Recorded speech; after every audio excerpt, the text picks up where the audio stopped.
Resume the hearing for the Creswell New Zealand water bottling take consents, and at this stage we're hearing from the officers. Have you got a batting order?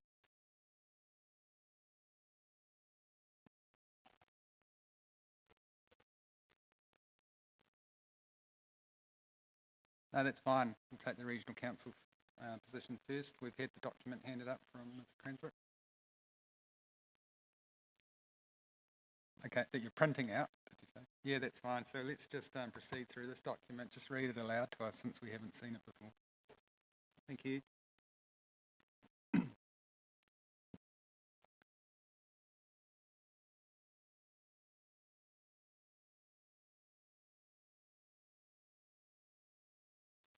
And on the panel's line of questions, I understand there to be a number of key issues that require some response.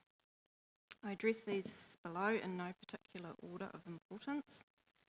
I have also worked on a revised set of conditions, as just mentioned, in consultation with Mr. Scholes and Ms. Osmond, which I can take the panel through once the matters below have been addressed. Effects of subsidence and saline intrusion as a result of the proposed water take. Several submitters have raised the issue of potential subsidence occurring. I have not heard any further evidence that the effect of subsidence of land will occur as a result of the proposed water take. This effect has been addressed in section 7.3.3 of my section 42A report. I have obtained a further opinion in this regard from Council's consultant technical specialist, Blair Thornborough, Water Resources Services Leader, Patel Dallimore Partners Limited, who has provided the following commentary. Land subsidence as a result of groundwater pumping is a consideration only when an aquifer is severely over-allocated and significant drawdown has taken place or is likely to take place. I do not consider that the aquifer is severely over-allocated, nor has concerning drawdown of the aquifer been identified. Therefore, I do not consider that land subsidence to be a realistic risk of the proposed activity. Several submitters have raised the issue of potential saline intrusion occurring. I have not heard any further evidence that the effect of saline intrusion will occur as a result of the proposed water take. This effect has been addressed in section 7.3.3 of my section 42A report, where I conclude that any potential effects of the proposed groundwater take regarding saline intrusion will be avoided. Efficiency of water use. I have further considered the efficiency of the proposed water take. I have addressed the proposed use of the water in section 7.3.1 of my section 42A report. Forest and Bird have queried the applicant's daily volume sought and the described contingency of 10% in the daily volume sought. While I agree that on the face of it, a contingency appears inefficient, groundwater is allocated based on a total annual volume, so irrespective of the daily volume, the applicant is limited by this. By way of example, the applicant could use their entire annual volume, if they took 3,000 cubic metres per day over a year. Potential effects on archaeological sites, recorded and unrecorded. During the course of the hearing, the relative likelihood of encountering archaeological sites during the proposed earthworks activity has been queried. I note section 7.1 of my section 42A report addresses recorded archaeological sites in the vicinity of the proposed site. I have not heard any evidence during the course of the hearing that would lead me to believe the proposed earthworks will have an effect on unrecorded archaeological sites, but it is possible. I note accidental discovery of any archaeological sites are subject to the New Zealand Pohere Taonga Act 2014. Therefore, an accidental discovery protocol is not recommended within the proposed draft consent conditions, but instead as an advice note. Statutory acknowledgement of the Tarawera River. The purposes of the statutory acknowledgements, including that over the Tarawera River, relevant to resource consenting is to require consent authorities to forward summaries of resource consent applications to the Ngāti Awa governance entity and any other statutory acknowledgements that apply in the area. Section 46(1) of the Ngāti Awa Claims Settlement Act 2005, the Settlement Act, requires that relevant consent authorities must forward to the Ngāti Awa governance entity a summary of resource consent applications received by that consent authority for activities within, adjacent to, or impacting directly on a statutory area. I note that this requirement is broader than simply consents received within the boundary of the Tarawera River. Council practice is to provide details of all applications received to Ngāti Awa on a weekly basis and to forward full copies of applications within, adjacent to, or impacting directly on Tarawera River to Ngāti Awa as they are received. In this case, a link to copies of the application was emailed to Ngāti Awa on 17th of the 8th August 2017. Also have regard to statutory acknowledgements when making decisions on affected parties in relation to consent applications. Section 42(1) of the Settlement Act requires relevant consent authorities to have regard to a statutory acknowledgement relating to a statutory area, informing an opinion in accordance with sections 93 to 94C RMA as to whether the Ngāti Awa governance entity is a person who may be adversely affected by the granting of a resource consent for activities within, adjacent to, or impacting directly on the statutory area. I note that the notification sections of the RMA have been amended, but Council considers this part of the Settlement Act to still be relevant. In this case, the application was publicly notified and notice was sent to Te Runanga o Ngāti Awa in a letter dated 15th of December 2017. The other relevant purpose of the statutory acknowledgements is to enable the Ngāti Awa governance entity and or a member of Ngāti Awa to cite the statutory acknowledgements as evidence of the association of Ngāti Awa with the relevant statutory areas. The significance of Ngāti Awa's relationship with the Tarawera River has not been challenged. Section 52 and Section 12 of the Settlement Act identifies the boundaries of statutory acknowledgements in relation to rivers. In summary, the statutory acknowledgement includes the river as defined as the body of water itself, as well as the bed of the river. The bed is defined as land that the waters of the river cover at its fullest flow without overlapping its banks. The statutory acknowledgement does not include tributaries flowing into the river. In Section 12 of the Settlement Act, Ngāti Awa's cultural, spiritual, historical and traditional association to the Tarawera River is acknowledged. Section 12 also provides additional detail in relation to the cultural, spiritual, historical and traditional association of Ngāti Awa with the Tarawera River. The text is replicated in the Ngā Whakatainga Ature ki te Taio Atoi statutory acknowledgements in the Bay of Plenty, a compendium document to be read as an adjacent to and in conjunction with the Bay of Plenty Regional Policy Statement. In summary, the statutory acknowledgement recognises Ngāti Awa's relationship with the Tarawera River. It also requires consent authorities to take certain actions which have been carried out in relation to this application. The Mātātua Declaration on Water 2012 is an iwi management document.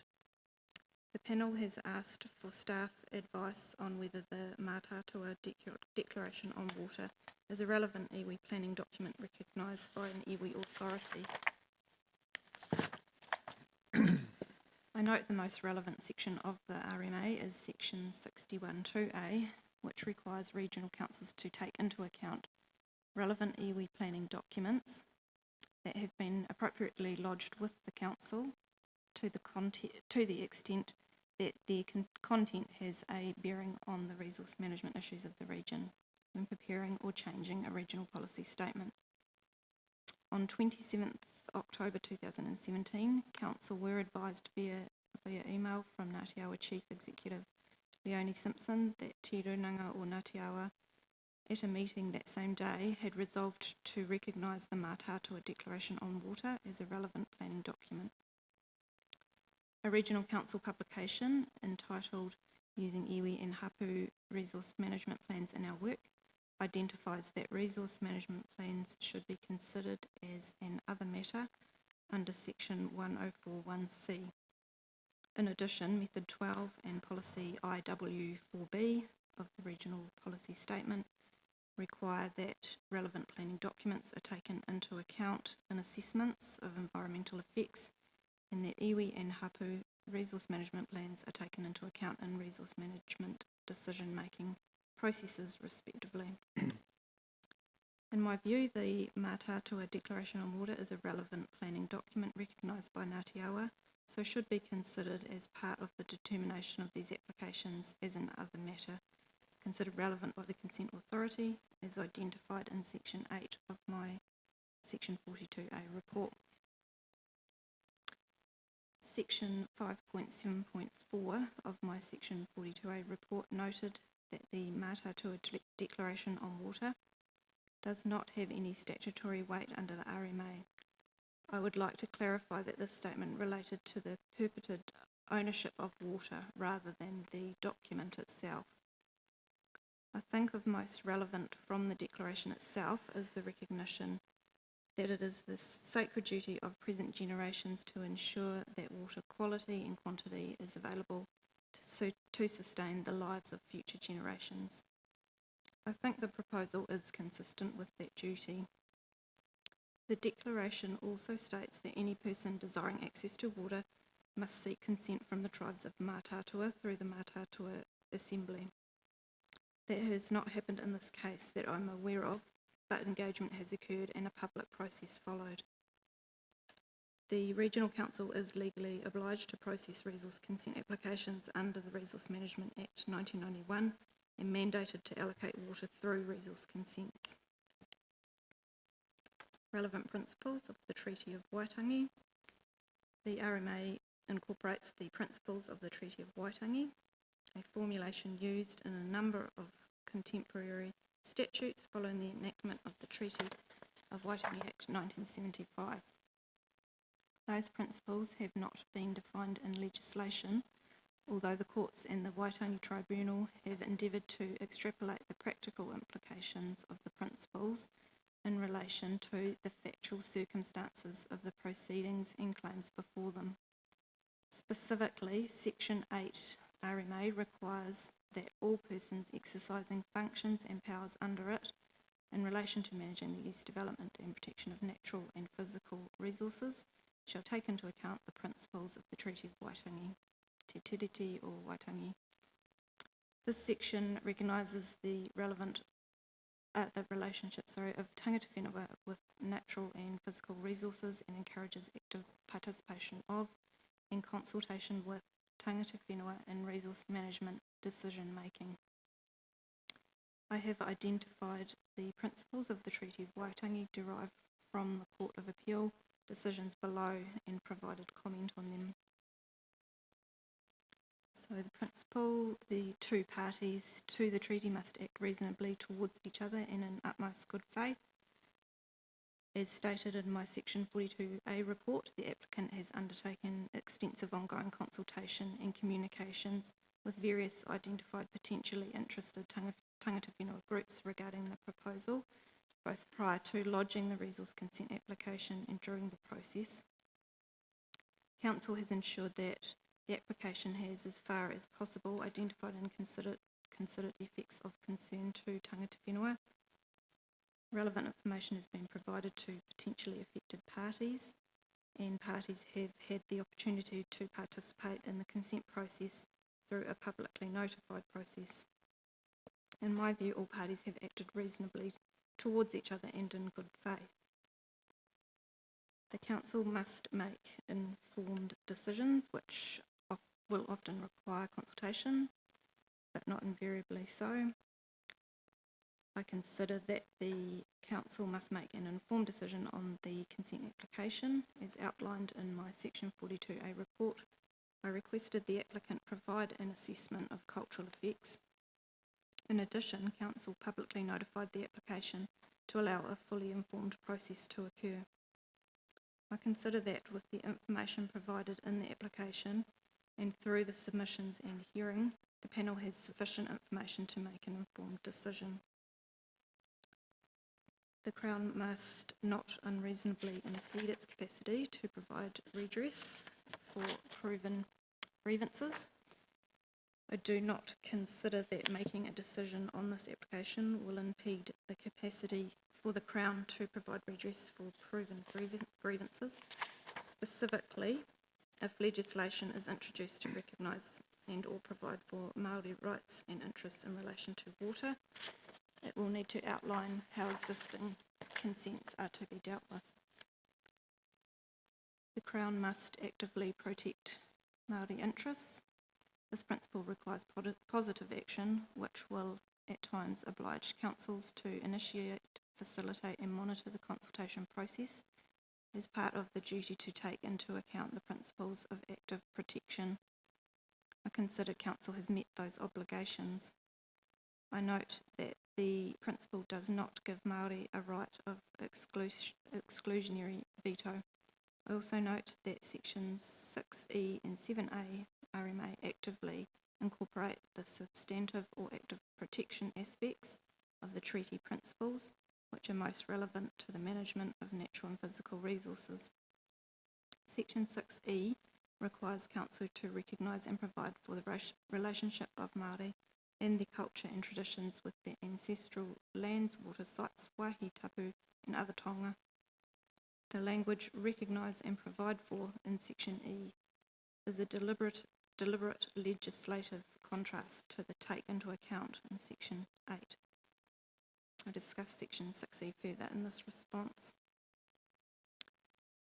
Effects on nearby wetlands in relation to aquifer water levels.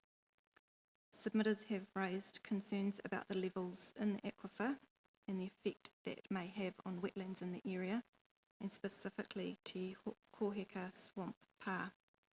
I have relied on the opinion of Mr Thornborough in relation to the water levels of the aquifer and the potential ability to affect surface features. Who advised, wetlands can to varying extents rely on maintenance of sufficient underlying groundwater levels to be sustained. Assuming that the wetlands in the general vicinity of the proposed take are groundwater dependent, drawdown in the unconfined water table aquifer near the ground surface would need to occur in order to have an effect on these wetlands. The assessment provided by the applicant sufficiently demonstrated that pressure reductions in the shallow water table aquifer as a result of the proposal are likely to be negligible. Refer to PDP's technical review dated 2nd November 2017. I therefore consider that the proposed activity is unlikely to have an effect on wetlands in the area. Potential contamination of aquifer.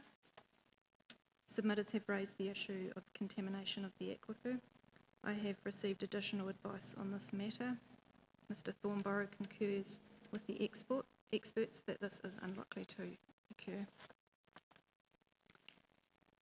Limits and trigger values.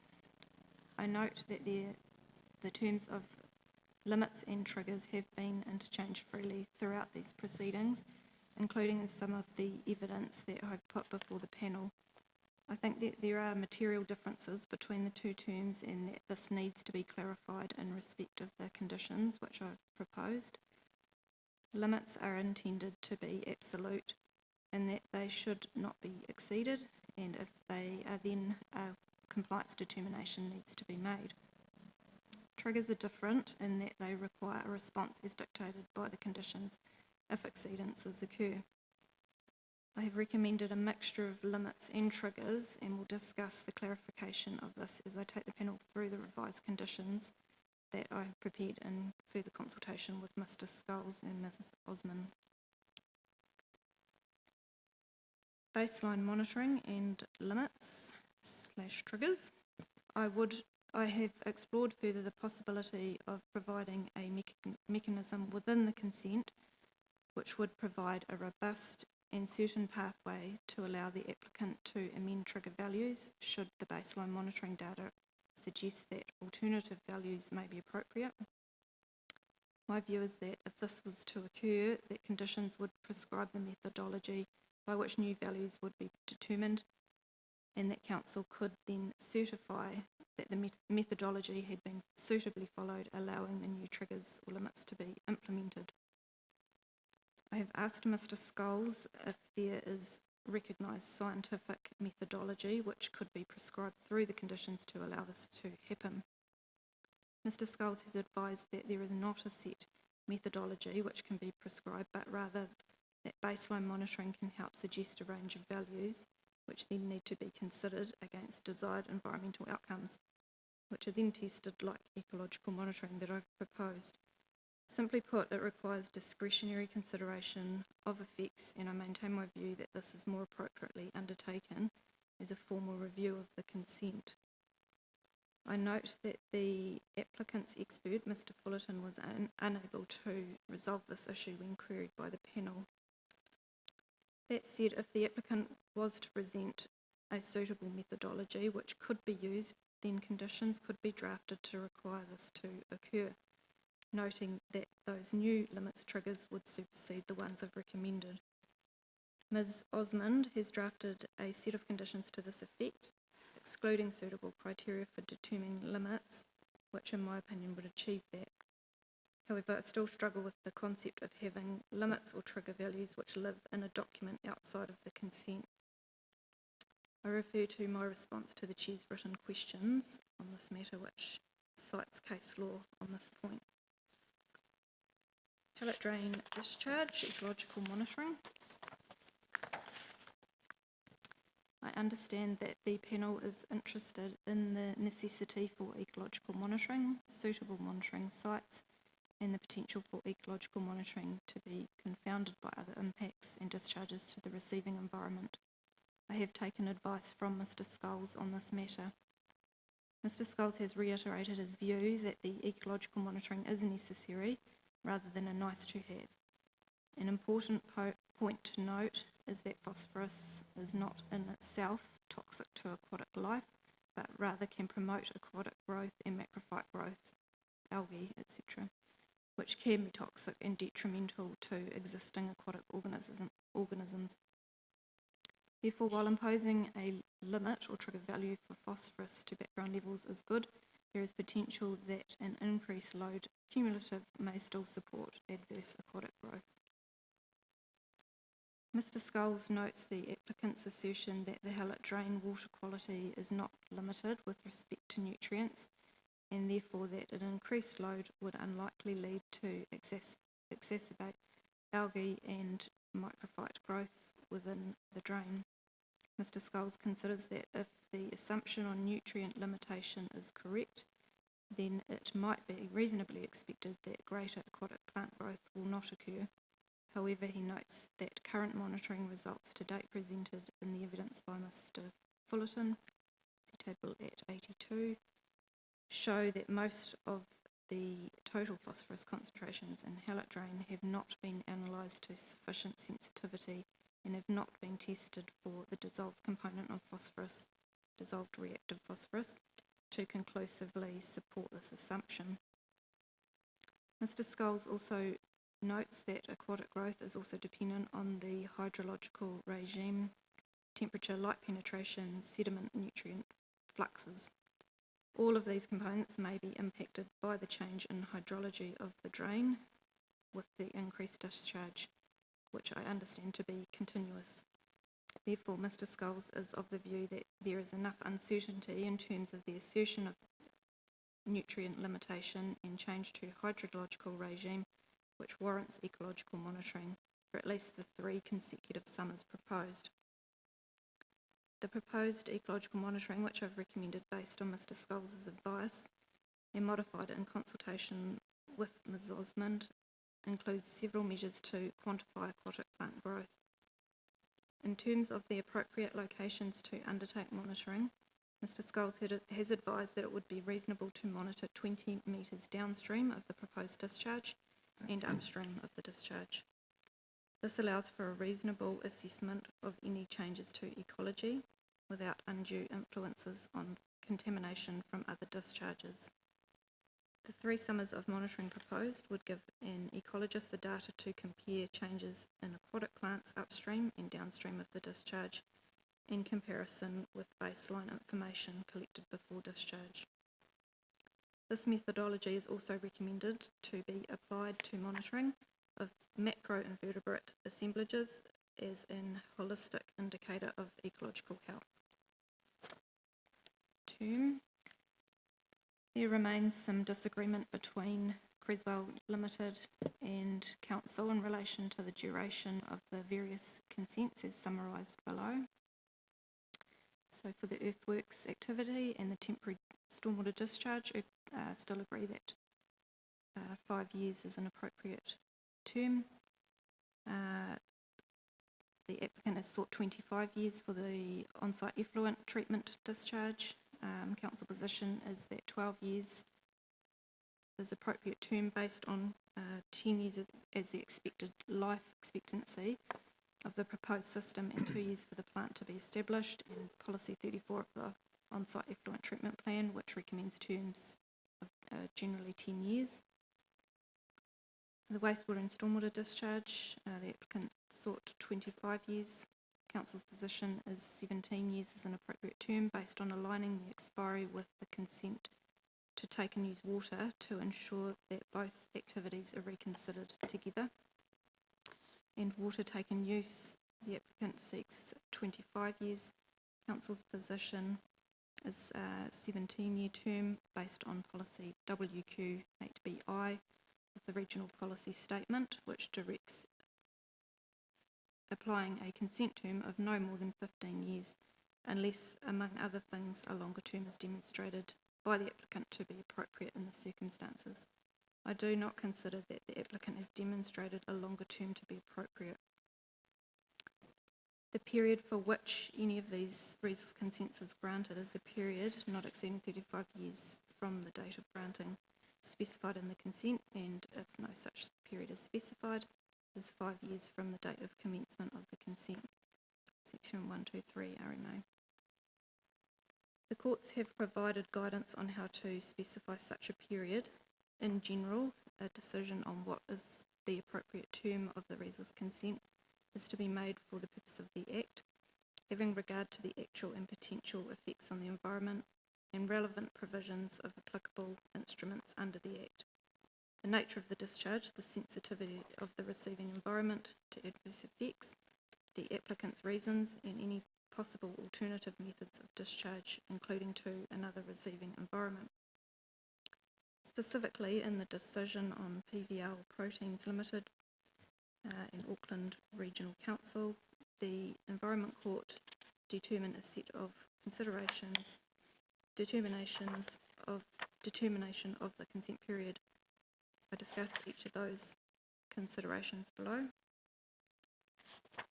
So consideration conditions may be imposed. Maybe if you just read the comments, I think we're pretty familiar with that case. So just your commentary on that would be good. Yep, sure, certainly.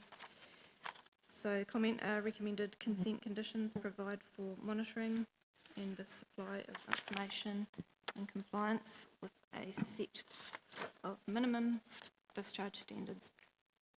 There are also review conditions proposed. However, the conditions do not provide for adoption of the best practicable option throughout the duration of the consent. Neither the applicant nor council staff have drafted such conditions, but could work on them if the panel would find that useful. Such provisions would be most appropriate on the stormwater discharge consent, but perhaps could also be included in relation to the efficiency of the water take. Review conditions are included in recommended consent conditions. I do not consider that the terms recommended are short terms and that they provide an appropriate level of security given the potential for change in water management. I also note that since the PVL Proteins Limited case, the Resource Management Act, which has been amended to include Section 1042A, which states that the consent authority must have regard to the value of the investment when the consent holder seeks a further consent for an existing activity. This amendment provides greater security to consent holders, potentially reducing the need for longer consent durations. I consider that there is significant potential of future change in the way that water is managed both locally and nationally. There is a large amount of work presently happening in the space of water management in the Bay of Plenty region, including implementation of relevant provisions in the National Policy Statement for Freshwater Management and Plan Change 9, Water Quantity, to the Bay of Plenty Regional Water and Land Plan. The Tarawera Catchment MPS freshwater management process is currently timetabled to begin at the end of 2019 and can be completed by the end of 2023. In addition, as heard from Ngāti Awa, issues relating to Māori rights and interests in water are yet to be resolved and may also impact on the consideration for such consents. In regards to uncertainty about the effectiveness of conditions, I don't think this consideration is relevant to this case. And the second one down there is significant national interest in water in New Zealand and in water bottling in particular, and I consider that this contributes to the likelihood of future change in the way that water is managed, as outlined above. Activity that generates known and minor effects on the environment on a constant basis. Consider that the effects of the proposal are more likely to be known and minor or appropriately remedied or mitigated than fluctuating or variable, and there is potential for water quality standards to change as part of the National Policy Statement freshwater management process. I have therefore recommended the longest possible terms that are considered consistent with the relevant planning provisions.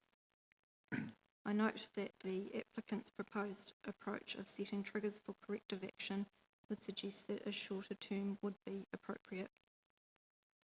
I note that review conditions are proposed and that should new limits for either water quality or water quantity be set through a plan change, Council would have the ability to review the conditions of relevant consents under Section 128(1)(b) RMA. In that case, the Court also commented that the consent authority's power of review is to consider changing the conditions of consent to make them more appropriate in the light of the circumstances triggering the review and the consent holder's response. The term of the consent is the duration or period for which it may be exercised on the conditions applicable for the time being. The term implies that after expiry, the question whether consent is to be granted for a further term or refused would be the subject of fresh consideration. Overall, when considering the matters outlined above and the specific policy direction in the regional planning documents, I consider that the consent durations that I have recommended to best meet the purpose of the RMA. Specifically, they provide a reasonable level of security to the applicant, which provided for a fresh consideration within a not too distant time, which I consider to be particularly appropriate given the potential for change in the management of fresh water, both within the Bay of Plenty and across New Zealand. Recommendation. In my officer's report, I determined that all effects apart from cultural effects were to a level which could be avoided, remedied or mitigated. Based on what I've heard through the course of the hearing, my view remains unchanged. I have, however, made some recommendations to the conditions based on what I have heard, which will allow for those matters to be better avoided or mitigated. In terms of cultural effects, there is clearly discontent for some of the submitters and an assertion that there are cultural effects which are either unmitigated or unable to be mitigated, specifically on the Māori of water, on taniwha and their cultural wellbeing.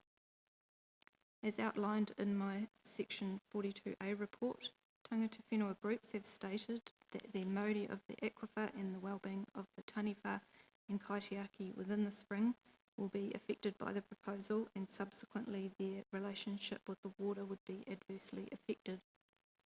Generally, submitters with these concerns seek that the applications be declined, and no alternative methods of recognising and providing for relationships or avoiding, remedying or mitigated adverse effects have been identified. Ngāti Awa and Ngā Pōtiki have also discussed the activity of bottling water and taking offshore as having an adverse effect with their relationship with that water. Ngā Pōtiki described this in the evidence to the panel as about bottling of our water to be shipped overseas. We experience heartbreak and a sense of alienation from our taonga.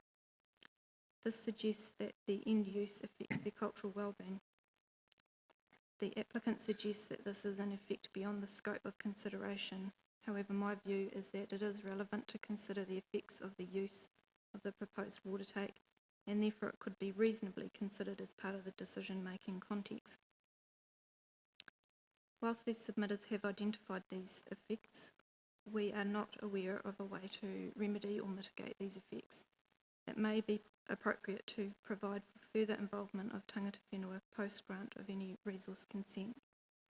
As an example, the Okere Gates decision provided such a mechanism, including the establishment of a kaitiaki group and the development of a cultural management plan, which required actions to be implemented where possible and review considered where not. However, my view is that tangata whenua would need to be involved in the drafting of such provisions if the panel was of a mind to explore this option. I note the RMA is not a no-effects-based determination. While there are outstanding matters for tangata whenua, I do not consider that the evidence has demonstrated that the associated effects are of a scale when balanced against other relevant considerations that require the consents to be declined. On that basis, my recommendation is that the consents be granted based on the conditions that I have recommended, and acknowledge that the panel may look to impose additional conditions if they are of a mind to grant. And do you want to take us through the conditions that have been tabled? Probably go through.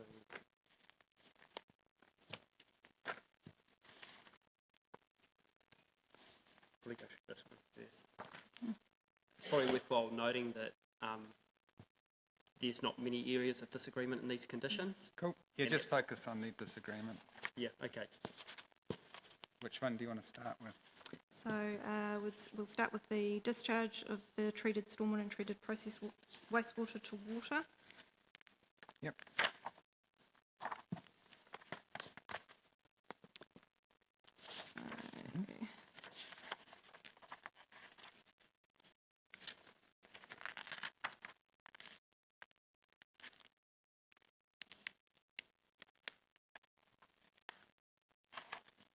Okay, so 6.4.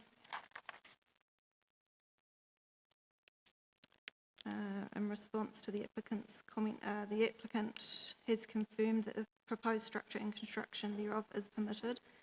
So being permitted by rule BWR 6 of the Natural Resources Plan, as such there cannot be conditions around this activity.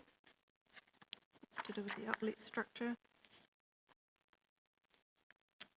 6.4 and 6.5 below. Sorry, just before you move on from that, so the numbering. So 6.4, which that comment attaches to, the comment would tend to indicate the condition's not required, but it's not shown as struck out. So a bit confused by what you're recommending to us. Recommending removal of the condition. Okay. As it relates, yeah. Yep. Just wasn't shown as struck out.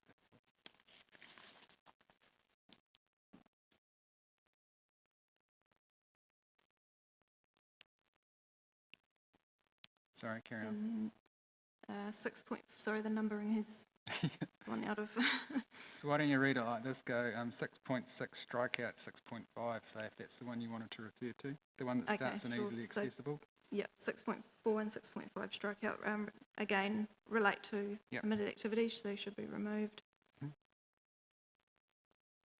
And 6.7 can also be deleted relating to the permitted activity. Yep. And in regards to 7, the rate of discharge here, we've received advice from Mr Blackwood. He has advised that this condition is necessary as it complements the condition below, which does not include reference to rate of discharge. Yep. Under 8, discharge quality, clarification that these values are limits which if exceeded, require a determination of compliance action. And 8.4, that strike out there, Mr Scholes has agreed to this being removed, as his initial understanding of the proposal was that the wastewater discharge would mix with stormwater discharge in the pond and potentially lead to ammoniacal nitrogen forming. 8.5, clarification that these are trigger values which lead to an action as detailed in conditions if they are exceeded. 8.6, Mr Scholes has said that on reflection the original limit he recommended is overly generous and that the 0.5 grams per cubic metre would be a more appropriate value, particularly if it is a trigger rather than a limit. Mr Scholes notes that the applicant estimates 0.35 grams of phosphorus per cubic metre from the cleaning process.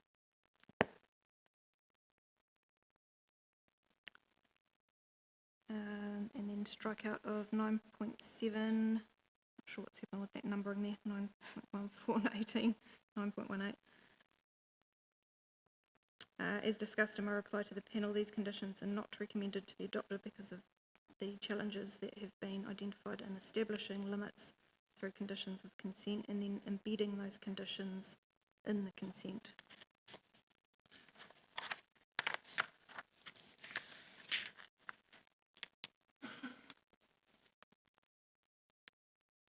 In relation to discharge monitoring 9.1 and 9.2, I have recommended additional wording to conditions 9.1 and 9.2 which clarify these requirements. I note that the stormwater sampling is caveated by the circumstance of practicable.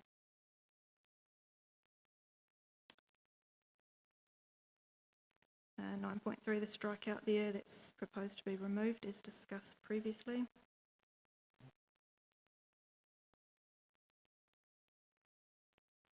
9.4, these provisions now relate to trigger values only, as these are the aspects of the discharge which can be managed by consent.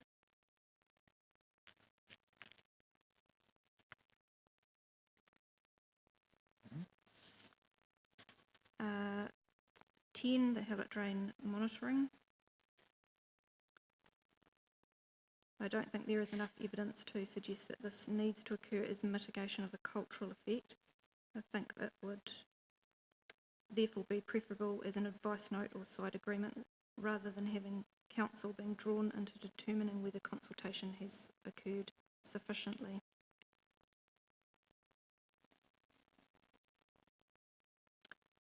The strikeout of the sampling wording there. This point is accepted. Sorry, just going back to your comment, JC20, so how does the comment relate to the text in the condition? Should there be words in the condition struck out, or are you recommending all those words remain? So just the strikeout of the within 12 months commencement. Right, so you're still recommending that this plan be prepared in consultation with the listed iwi group? Yes. Oh, I think Oh, what sorry. we're recommending there, sir, is that we struck out. The consultation with the iwi group, yeah, because the Yeah. comment says Yes, Yes. sorry. mitigation Yes. of a cultural effect. Yeah. Which words should be struck out? The ones that are shaded in grey what? So in consultation with. Yeah. Yeah, all the way through to the end of settlement trust.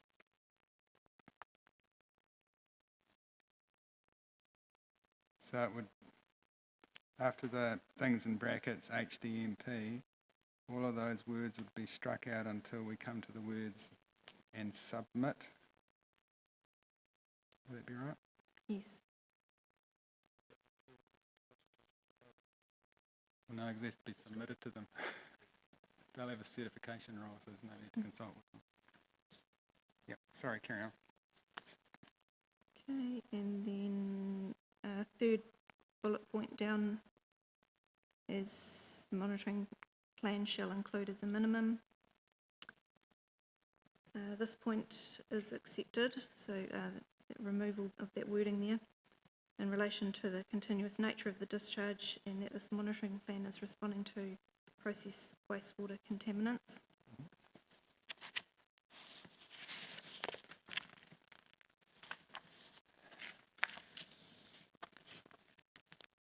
In regards to the macroinvertebrate sampling, I consider this as a detailed matter to be, Council Scientist Paul Scull's science team leader water quality has recommended that macroinvertebrate monitoring should be undertaken once each summer with an upstream and a downstream sample for comparison.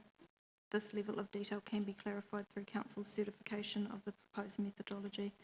Alternatively, wording to this effect could be included in the body of the consent.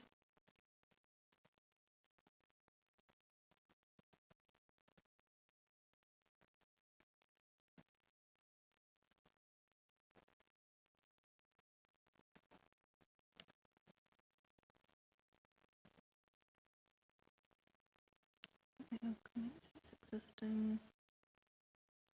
And then there is some other additional wording in blue that's been suggested in 10.43, 10.5 and 10.6.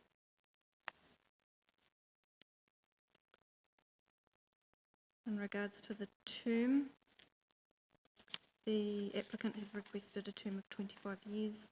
While there is no specific policy direction around an appropriate term for industrial discharge, Council has typically provided a term of 15 years for industrial discharges. While the conditions proposed are considered robust and have built-in mechanisms for addressing any unforeseen issues, a term of 25 years is considered excessive, particularly given the pace at which best practice in science evolves. That said, the applicant may look to include additional conditions which allow for the evolution and best practice to be built into the consent in support of a longer term. However, I consider a term of 17 years appropriate in this regard, as discussed in my reply to the panel regarding term and also previously discussed. What we might do is we'll just pose questions to you in case we forget them by the time we get to the end of the consent. Some questions on this. Let's see if we could just advise the panel that they may have noticed Mr. Scholes is available. They have questions directly for him also. Yeah, good. Excellent. Thank you.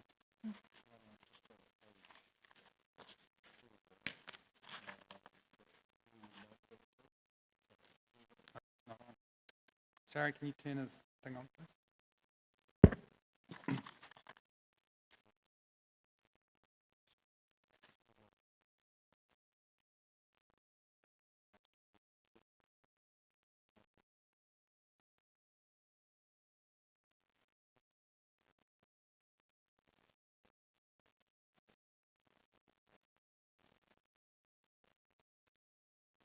What were you particularly considering for that?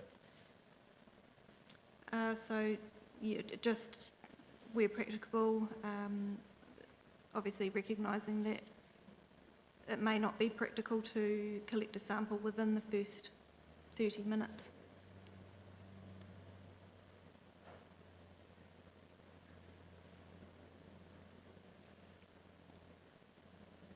Right, so it's saying it will be collected but may not be within that first 30 seconds, or 30 minutes, sorry.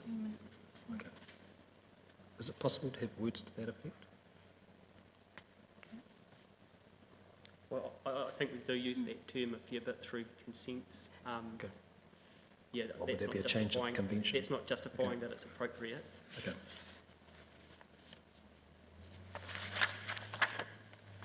I didn't have any other questions for this one. Yeah, Just in terms of that 9.1, obviously, the applicant couldn't take a monthly stormwater sample if the stormwater detention basin doesn't happen to overflow in that particular month, say in January or February, so I think that would need some fixing up. I don't need you to address that now, that's things the applicant can come back to us on, and if not, we can fix it ourselves, should we grant consent. Got a question about the macroinvertebrate monitoring. Mr. Scholes, in terms of the extent of macrophyte growth in that stream that was evident on our site visit yesterday, is it practical to undertake MCI monitoring in that drain? The part of the drain we looked at where we understand the stormwater outlet is to occur was highly vegetated. I doubt you could get your MCI sampling net in there. I mean, there are methods there just to kick net it. Pardon? There are methods there to use kick nets or other methods suitable to highly macrophyte-dominated environments. So you're comfortable it could occur in that particular drain? Yeah, I'm reasonably comfortable. Okay. It'll be a consistent approach and comparable to what's there. All right, thank you. What's the next consent you want to go to? We'll go through earthworks, please. Yep.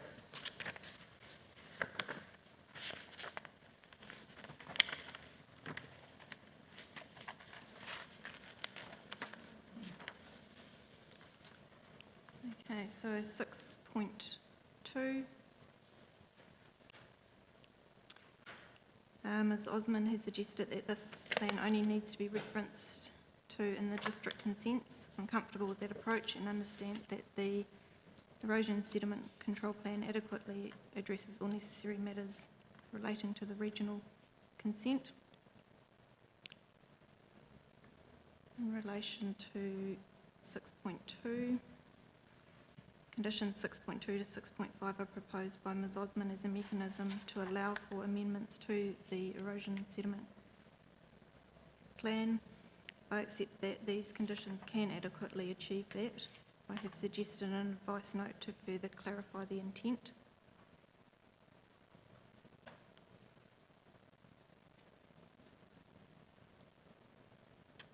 Yeah, maybe this is something for the applicant to consider either by yourselves or in discussion with the staff, but condition 6.1 refers to a particular sediment and erosion control plan, then conditions 6.2 and 6.3 would appear on their face to relate to a plan that's yet to be written, so I don't see how that works.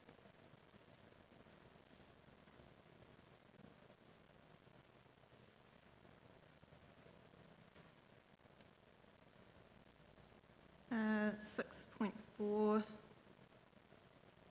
below, apologies, the formatting is out again. The strikeout there, I agree that this is better addressed, condition 8.1.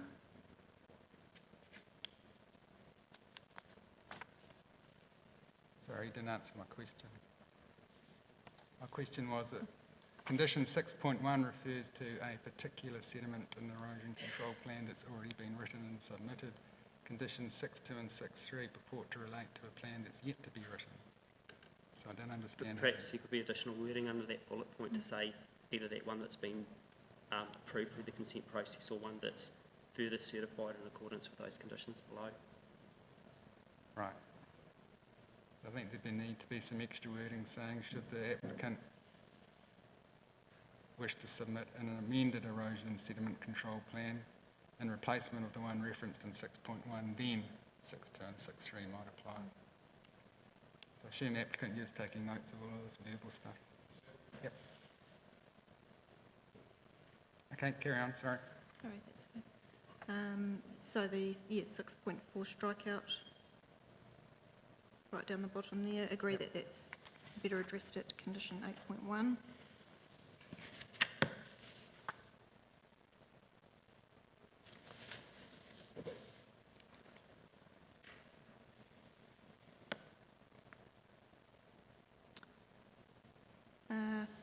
Conditions 6.12, the strikeout there.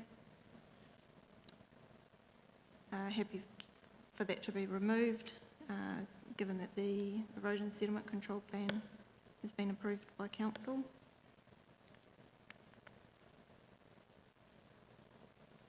Has it been approved?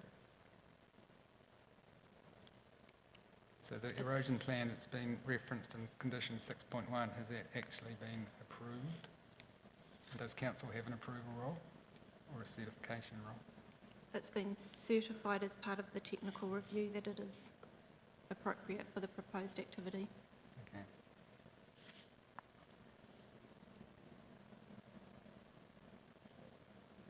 Yep.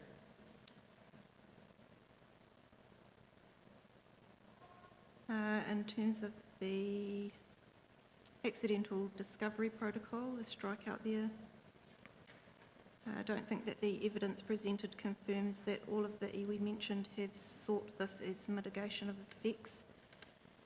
Even if it did, the condition only requires the applicant to consult. Conditions requiring a person to consult are troubling in determining compliance. I suggest that this be removed. In terms of accidental discovery, I believe that the NZH legislation effectively deals with this, and the point should be advice.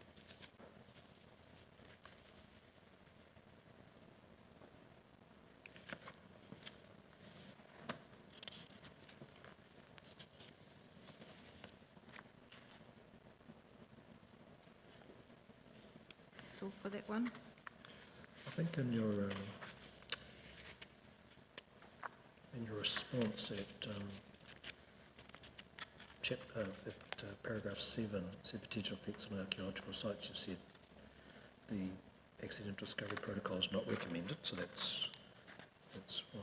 But it said as an advice note. Is there an advice note I somewhere? believe there was. There we go. Yes, there's one, yes, Yeah, at already end in there, the cool. original Yes, draft. okay. Yep. I'm just thinking aloud. I think the more important point, which is the point I made during the hearing, is that there's already a condition regarding an accidental discovery protocol recommended to us as part of the district council consents. And the point I made was there's no need to duplicate that. It creates compliance confusion. So should you still wish to recommend its deletion, that's probably a more valid reason for doing so.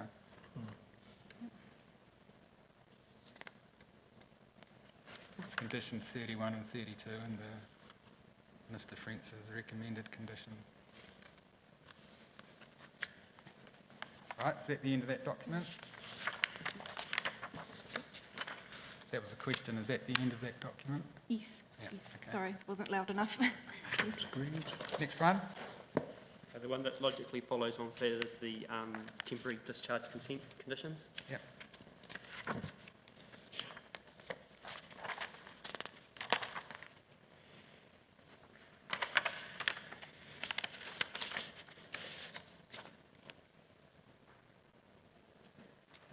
Okay, so 5.1,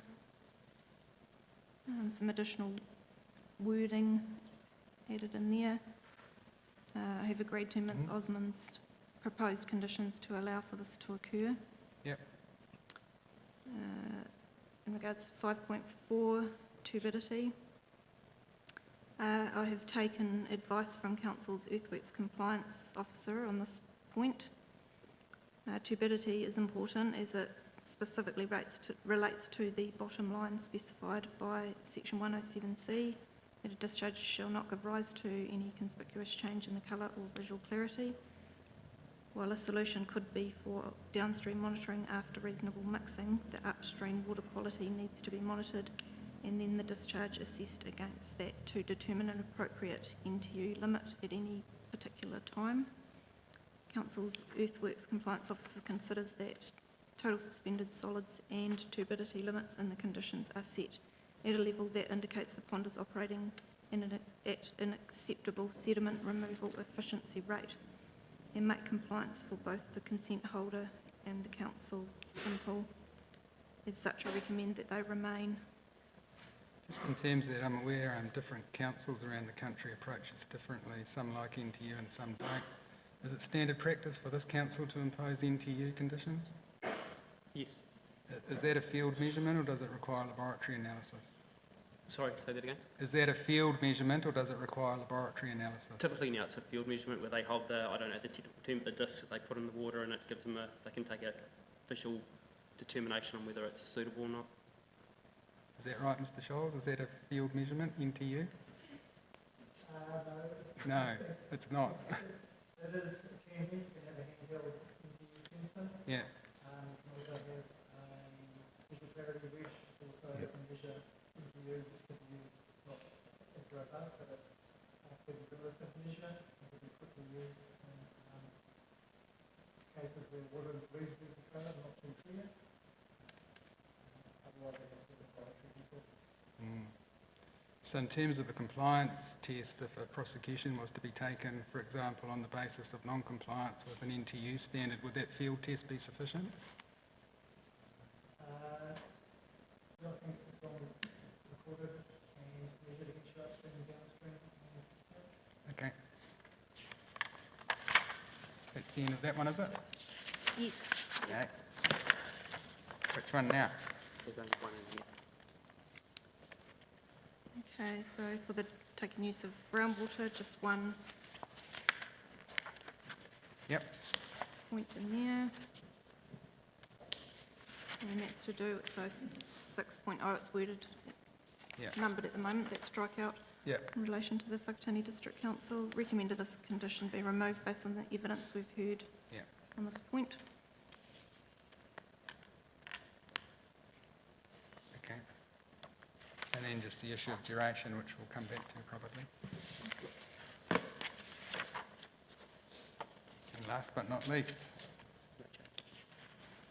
And no changes for the okay. inside effluent treatment. So, Thank you very much for that work, and so, yeah, applicant, I imagine you'll be taking these documents and then in reply giving us a nice cleaned up version with correct numbering, clearly showing any disagreement, and like I said during the hearing, if you could put, if there is disagreement, have the council's recommended wording as per these documents, maybe in one colour, and if the applicant's recommending different wording, a different colour, just right next to each other, so we can, if we decide to grant consent, have a clear basis for deciding which wording we like better or some combination thereof.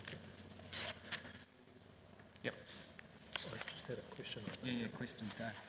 Yeah, I just got just two quick clarifications on the response. First one is, we've got page numbers here, 1, 2, 3, 4. Page 4, this is under the heading of the Matatua Declaration on Water 2012 as an iwi management plan document. What's the paragraph number? So it's 1, 2, 3, 4, 5, 6, 7. Just around declaration, and it starts, the declaration also states that any person desiring, and then it has to seek consent from the tribes, and this has not happened, and I think that comment relates to another part in the conditions where you've mentioned about there's no veto right, so that was just I suppose a comment.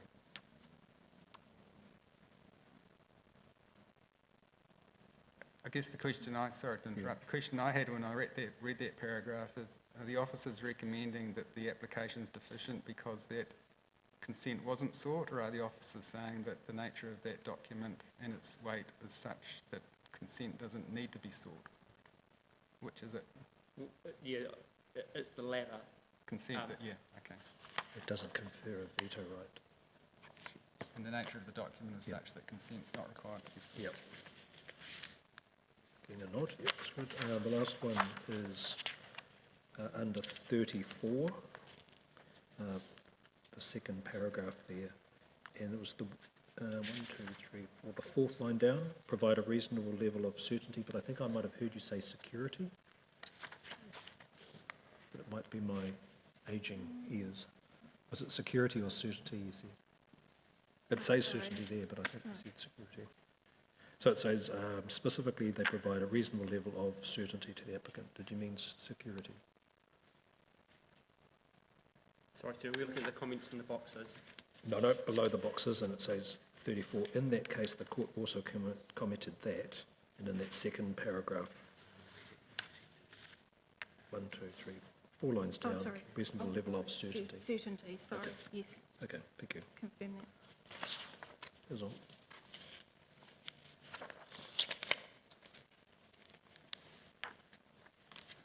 just want to ask you about duration in terms of the water take consent. Because if we were to grant a duration shorter than that sought by the applicant, then under section 1131B of the Act, we'd need to state our reasons for doing so. So I want to ask you some questions about that. Based on the evidence before us and before you, can you envisage any adverse effects arising as a result of the groundwater abstraction at year 17 that would lead the take needing to cease at that point in time?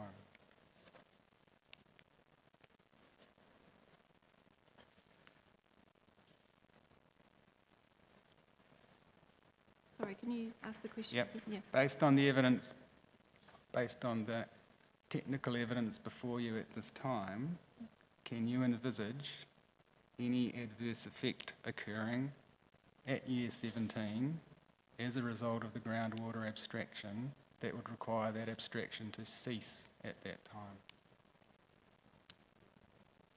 I don't consider, based on the evidence I've seen, that, no. Okay. And in terms of the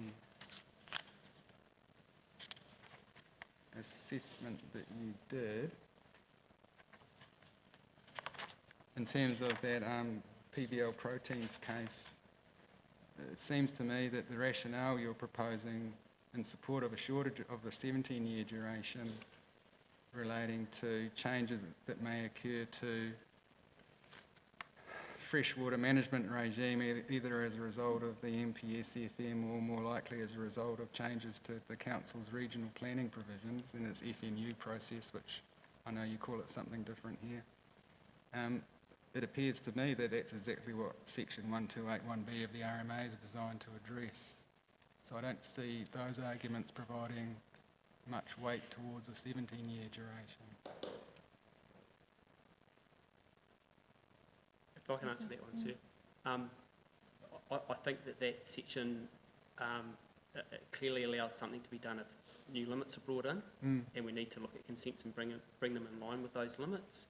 But also through that process, the community for that catchment might decide that that type of use isn't something that they see as appropriate, or maybe that they want priority given to.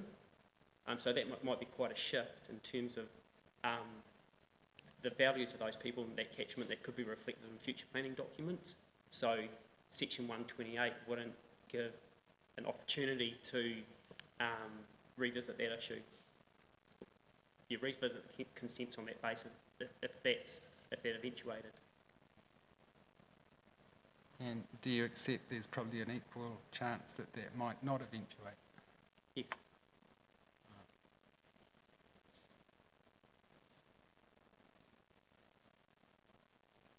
Okay.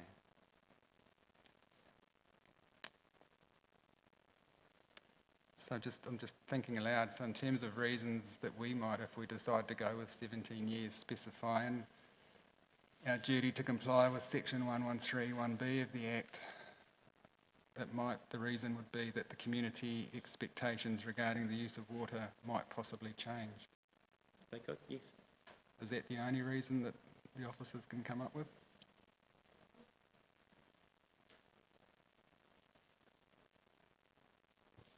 No, it's not the only reason. I mean, the RPS gives us direction around policy, around that term. Yeah. 15 years, unless it's demonstrated that a longer term is reasonable. And I don't think that the argument for a longer term has been compelling. The term sought 25 years, that's almost double what the RPS suggests as the maximum term. So I would have thought to consider a term that's far beyond what the RPS says is the maximum, that you'd have a fairly compelling case to do so. Mm-hmm. Okay. So in terms of that section of the Act, then the two reasons the officers are recommending to us, and this is me distilling what you've told us, community values might change, and then there's the policy in the RPS. Correct. Okay. then we'd need to weigh those regions up against the regions the applicants submitted to us in support of a longer duration. Okay. Any further questions? No. Thank you very much, it's very helpful. Now, Sorry, Chair, could I just add one thing?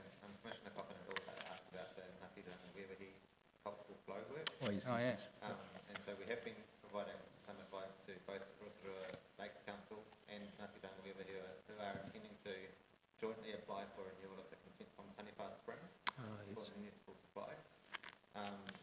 There's work ongoing at the moment to see whether a cultural flow can be determined, but it's not in any. So it's not an actual framework that's up and running, Not or yet, model? no. Okay, thank you. Right.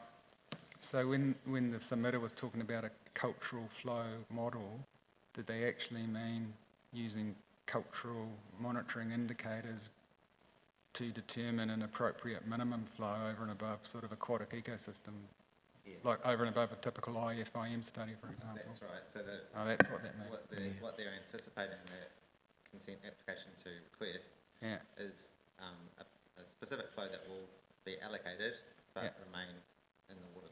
okay. I was confused because the context of the submission was the aquifer, Yeah. but this relates to a surface water body, doesn't does. it? Yeah, okay. Is there any, there'd be no similar work in terms of aquifers, would there? Not that I'm aware of. No, okay. No, the stuff down Gisborne's still in service. Now, do you want a break before we hear from the District Council? Are you happy to go? Yeah, I'm happy. Okay, is the District Council reporting team ready to proceed?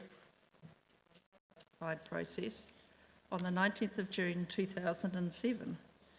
The dominant planning document was the proposed district plan, which became operative and has now been replaced by a further operative district plan. The activity was assessed as a business activity. The consent authorised 1,280 square metres of buildings and limited operation to 8 a.m. to 5 p.m. Monday to Friday. No truck deliveries or movements were allowed between 8 p.m. and 7 a.m. daily, and noise and lighting conditions were imposed. As there were 4 staff and 2 truck and trailer movements per day, the traffic generated by the activity was considered to be not dissimilar to those generated by normal farming activities. Although Lewis Road is a no-exit rural road, the activity was low-key and all affected parties provided their written approval. Although both these activities were discretionary in the rural zone, I note that they differ from this proposal in significant ways. The scale was smaller and either had written approval from all affected parties or located on a busy state highway and had specific conditions to manage potential effects on neighbours. A different district plan regime applied at the time of each consent being granted, and there have been no changes to the consent since granted. As additional context, I have researched established large industrial activities within the Rangitaiki Plains area. The first one is the Surtees Boat Builders, which is on the long straight just this side of the Rotomā Hills. This has a collection of buildings which currently total 2,839 square metres, and there is resource consent for an additional 1,800 square metres, which would take the total to 4,639 square metres and 10 buildings. Extreme Boats, west of Thornton Road, turn off, just out of town, has an existing built area of 2,800 square metres with an additional 910 square metres consented. This site now has a comprehensive development plan for a marine precinct, and this will allow an additional 6,000 square metres of floor area approximately. This would be a total of 9,710 square metres.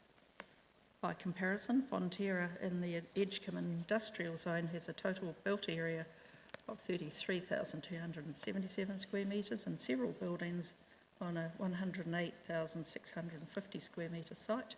And Anchor Ethanol, also at Edgecombe and beside Fonterra, has a building area of 2,131 square metres on a site of 9,755 square metres. I accept that large buildings could be developed in accordance with the district plan and the rural environment, as it is a working environment. However, the expectation is that they will be established only after resource consent is granted. While buildings such as herd homes may be established as of right, they are typically close to 2,000 square metres in area and relatively low in height. The anticipated character of rural areas is as set out in the district plan for rural character. While not pristine landscapes, they comprise paddocks, intermittent use of machinery, low levels of traffic away from main arterial roads, and animal noise and odours. The scale of the proposed building, its size, its site coverage, and the level of activity generated by the site is, in my opinion, inconsistent with the expected environmental outcome sought through the plan. There has been some discussion about the nature of the activity. Ultimately, I consider that the activity is discretionary as an application under section 127, or if it were evaluated as a new activity under the district plan. When evaluating the activity under section 127, the effect of the change must be considered, and this has been the basis of my evaluation. However, for the sake of completeness, the district plan contains definitions of the following activities: business activity, which means retail, industrial and commercial activity. Commercial and retail are also defined but are not relevant. And industrial activity means, and I won't read them all out, sir. Okay. While bottled water could be considered goods, I do not consider that this definition provides the best fit. Primary productive use means rural land use activities that rely on the productive capacity of land, and I won't read all that out. However, I want to note that in paragraph 7.8 of my report, I included the definition of rural production activities in error, and this definition is the same as in the RPS. It does not relate to the activity status table, but is used in objectives and policies in the rural zone.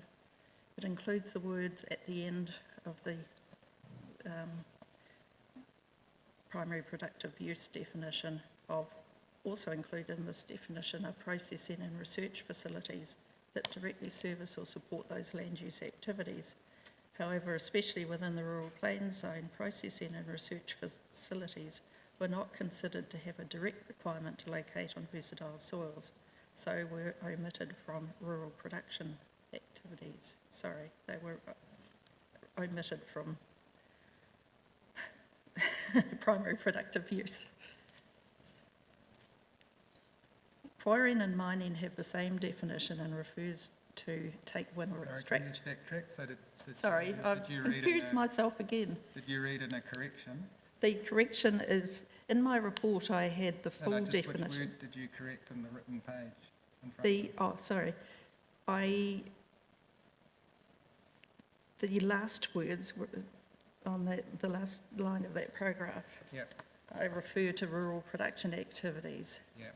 That's actually the primary productive use, which is the definition I've set out in full just above Okay, that so paragraph. instead of the words rural production activities, we should write the words Primary productive use, Okay, yes.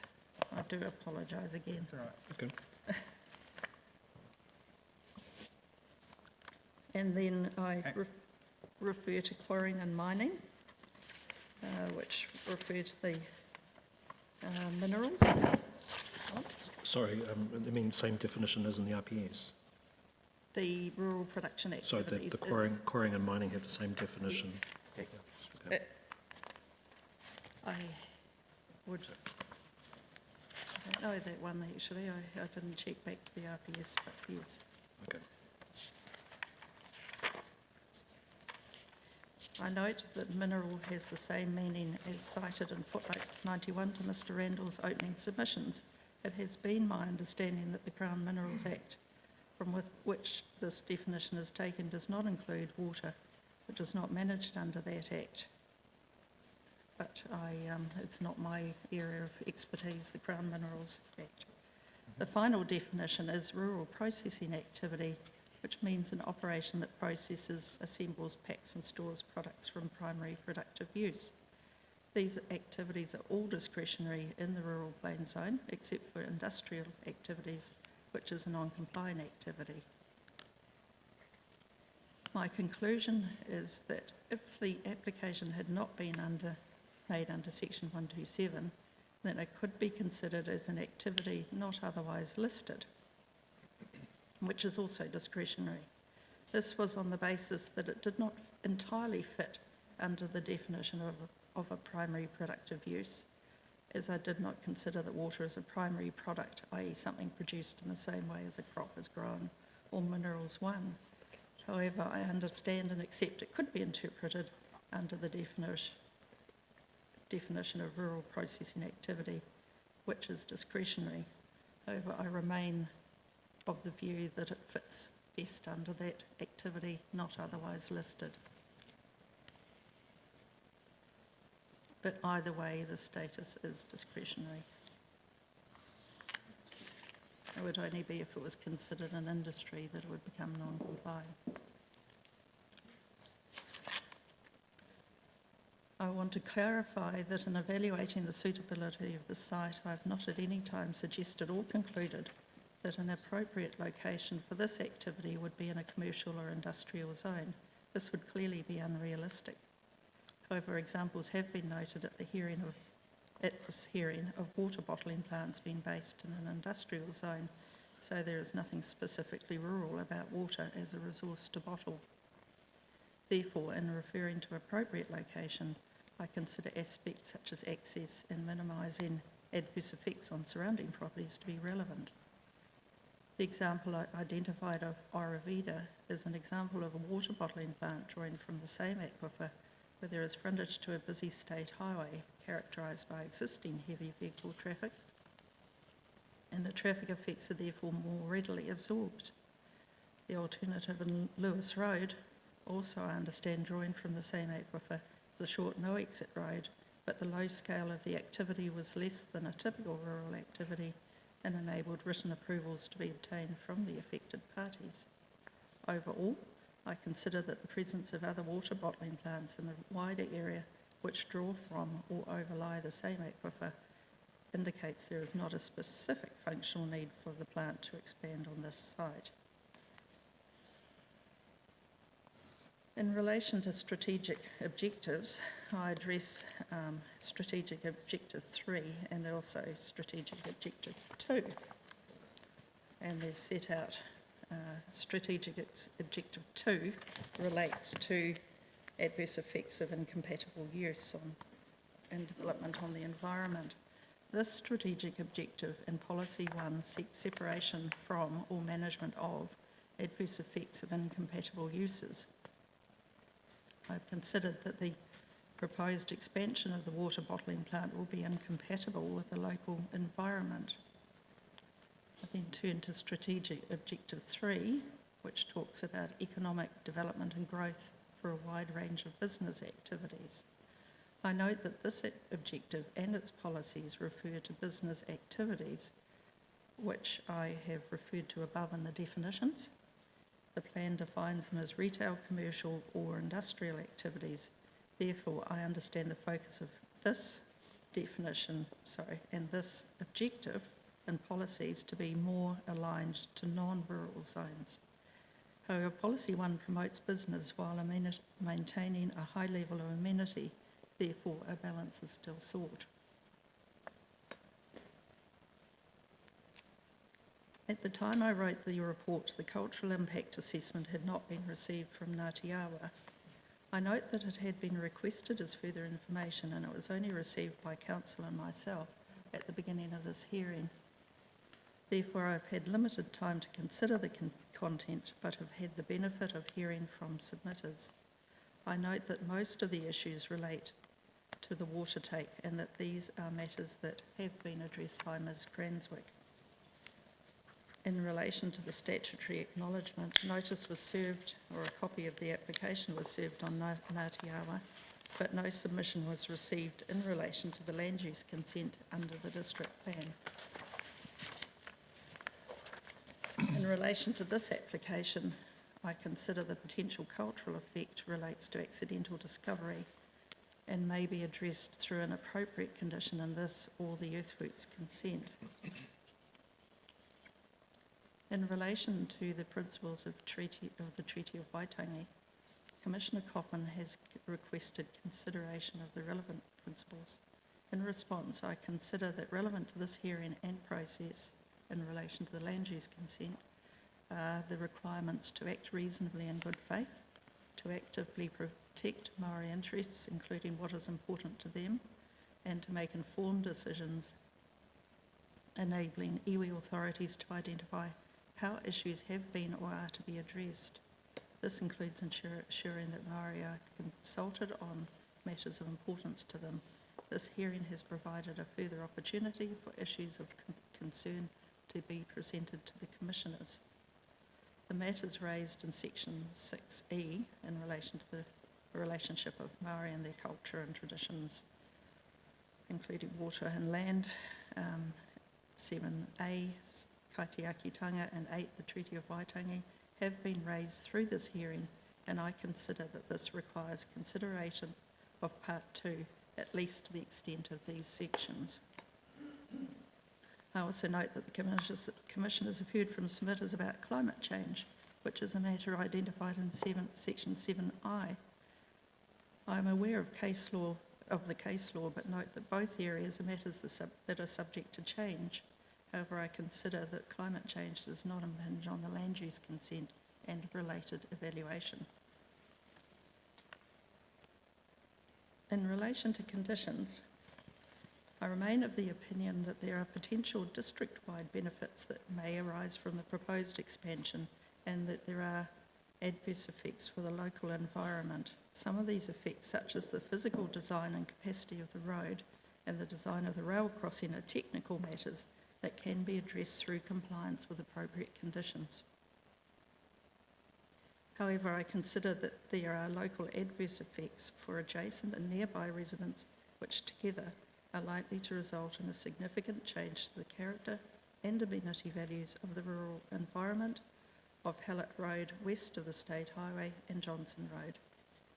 These effects relate to land use. These effects relating to the land use consent cannot be mitigated through conditions. They relate to visual change, a continuous source of noise, lighting, and the consequences of traffic generation, including change to the character of the rural road through vehicles moving along the road, traffic noise, headlight wash from vehicles entering and leaving the site. It has been pointed out that there are adjacent landowners who have supported the proposal, but there are no submissions to the land use consent in support, and written approvals have not been provided from parties other than the landowner. In particular, I have noted submitters' concerns about construction effects and the length of time over which construction will take place. I concluded in my report that the adverse effects would be less than minor, subject to compliance with relevant and appropriate conditions. I note that the applicant has reduced the hours of construction or noise, but additional mitigation could be considered. I received an updated set of conditions from the applicant earlier today, and so I haven't been able to update that set. So rather than refer to condition numbers which seem to be changing, I will just take you through the matters that I would like to address. Yesterday, the applicant advised that the acoustic fence would be extended along towards the entrance of the site, and additional mitigation for noise would be supported. A plan has been provided. Not quite, no. Okay, a plan will be provided in the closing submissions, presumably, and that shows the location of the acoustic fence. I have also been sent a copy of a report from Mr. Higley on the matter that was identified in an exchange of comments earlier on about the use of or access to utilities on the north side of the site at night. The original application stated that there would be no outside activities outside the hours of 10, I think it's 7 a.m. to 10 p.m. But the applicant identified an evidence that there would be wanting to be some access for the utilities. I Mr Higley has provided an assessment of the use of that area based on up to 4 people talking in the area, as well as the effect of the acoustic fence, which will also presumably be provided in closing submissions. The applicant has proposed that the condition is amended to allow non-mechanical activities outside during the night.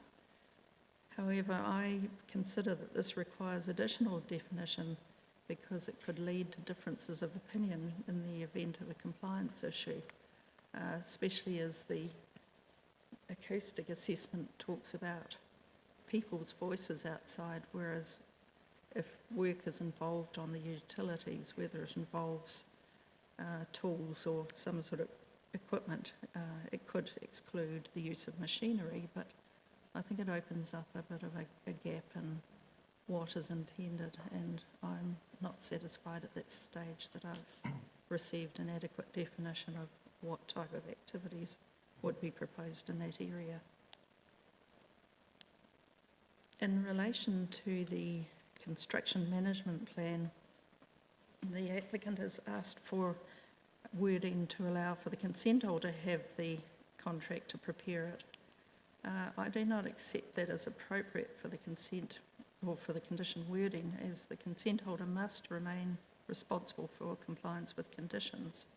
And in this case, I think it's appropriate that the consent holder is named as the responsible person, and how that is achieved, whether through a contractor or directly themselves, is really a matter for them to manage. And in addition, in that paragraph, in that condition, there is reference to providing that construction management plan prior to the beginning of earthworks rather than works. But there may be other works such as the removal of vegetation or work on services that could start the works on site. So I prefer the reference to works rather than earthworks. Lighting, there is an amended condition suggesting a lighting plan is worked out in liaison with the affected neighbours. However, I do have reservations about this, the effectiveness of this condition should agreement not be reached, which could, and it is to a certain extent an expert area too. So while I support the involvement of affected neighbours, it may need some further rewording. The applicant has offered a neighbourhood liaison group, which is a mechanism that can be used, and I don't have an opinion either way on that, but it's been offered, and I think it is therefore acceptable. In relation to the protocol condition, the appropriate location may be something for the commissioners to consider.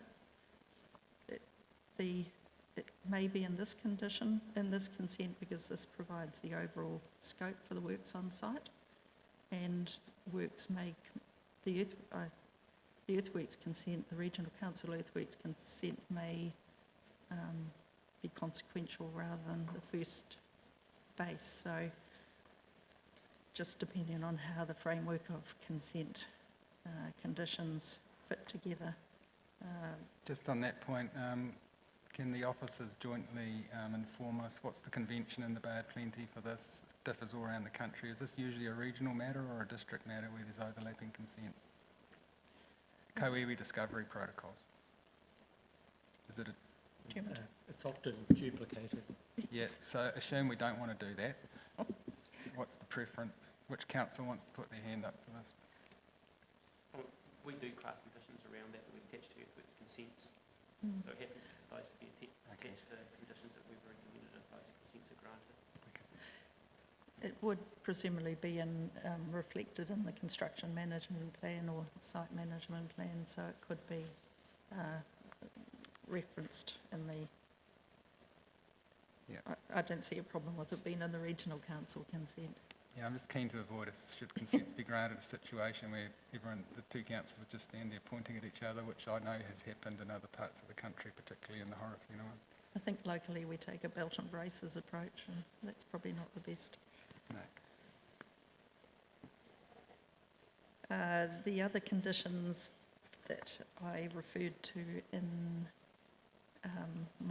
it was on Monday morning, was the addition of conditions from Council's transportation team, and those relate to car park numbers, design and the timing of works. I would recommend that there is a condition that's added in relation to, there's often a condition that refers to the consent holder ensuring that contractors are aware of the resource consent and the requirement to comply with the conditions. And generally, there is a need to order and tidy up the conditions so that like sit with like. Potentially, given the number of management plans that are proposed, it might be helpful to have a condition or at least an advice note setting out the plans and when they have to be met, because there's quite a plethora of them. Yep.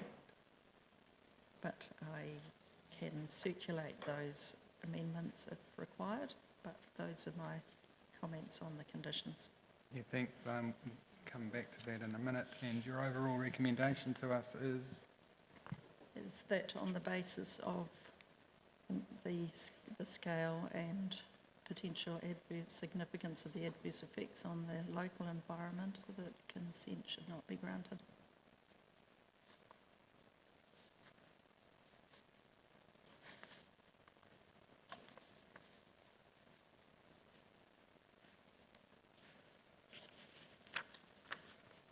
Thank you for that. Now, just in terms of the conditions, I appreciate this is a moving feast and it's difficult for you to prepare cohesive and easily understood track changes at this stage of the hearing, but to the applicant, given that when you do your reply and recommend to us a revised suite of district conditions, should we be minded to grant consent, I'd like you to ensure that Mr. Frentz liaises with the District Council reporting officer, and so that in the conditions that are served up in reply, we can clearly see on the face of it any areas of disagreement with alternative wording from each of the respective planners. So thank you. Yes, I know Mr. Frentz has certainly got in mind to do that. Yeah, good. We'll talk about the timing of the reply, I'm sure, at some Yep. point. But yes, that's what we hope to do. Okay, so now we'll just see if we have questions.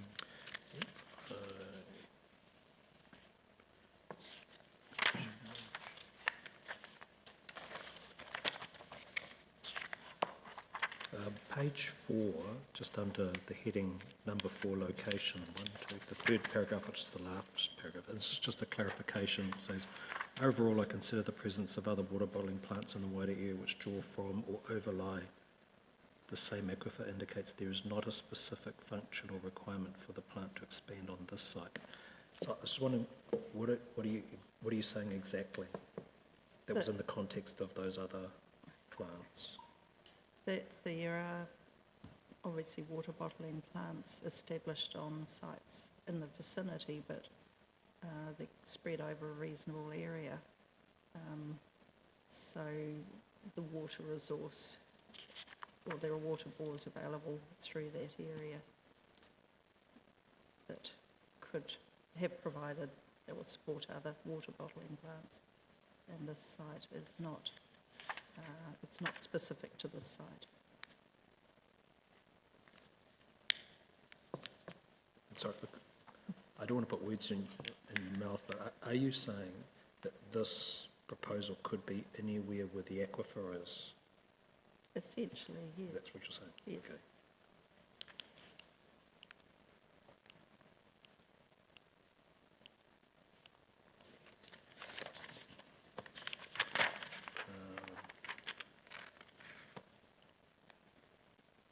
And this is this is just on page 6 under heading number 8, conditions, and it's that second paragraph, and you list the effects that you believe cannot be mitigated through conditions, so it's visual change, etc., etc. So are you saying each one of those effects you believe cannot be mitigated through conditions, or are you saying all of those together cumulatively can't be mitigated through conditions? I'm aware that the visual effects can be mitigated in part through planting, but that cumulatively they do add up to a significant change in the amenity values, but individually they're also hard to, they're not, things such as traffic generation on the road cannot be mitigated except through limiting hours of operation, limiting the number of truck movements, which would constrain the scale of the activity.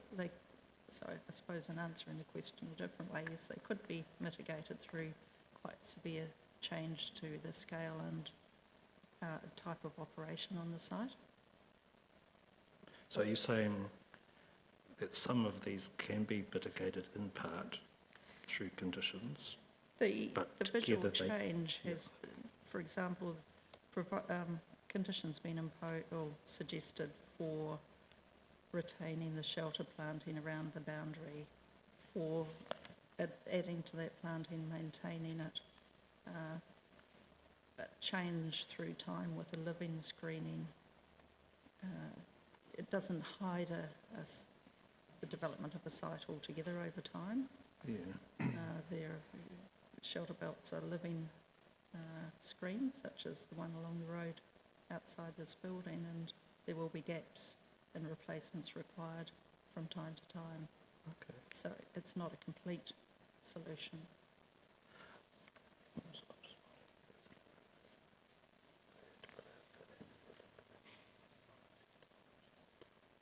Sure, yes, asking what you Yeah, I'm just wondering, that's, what it says there doesn't reflect what you've said, so I'm just wondering if you may have an opportunity to just clarify what you've said in writing.